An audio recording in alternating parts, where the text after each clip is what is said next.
Ayun, so kanina nagpunta kami ng Lord of Lords. Hindi namin naabutan si Erladine.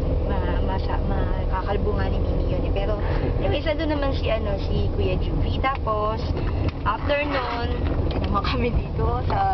Nagaling lang namin si OT, Church on Tarak. Ay nako, nakakahiya. Ano, Jo? Naiyak ako, grabe. Naiyak ka? Ba't ka naiyak? Kasi binunta ako. Nakabira ko ako dito nila. Siyempre parang, ano naman, no, nakakahiya naman na hindi tayo patayuin. Napilitan na lang sila. Oo, kaya nga, napilitan sila. Ayun, pero sabi naman, yung mga nasa music ministry nila, syempre mga young people yun, punta yun daw. So, kumusta naman yung promotion sa Lord of Lords?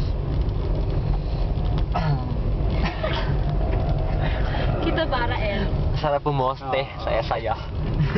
Kapag ang poster. Oo nga, tama yun. Diba, dalawa kayo, ganun. Hindi, okay lang. Tagal. Oo, dalawangan kami. Dalawang mic o isa lang mic? Pwede kahit isang mic. Sa ano, isa lang, di ba, Jo? Sure! Hindi, tsaka hindi. Actually, pinagbigyan ko. Hari ka ba? Pinagbigyan ko salita, no?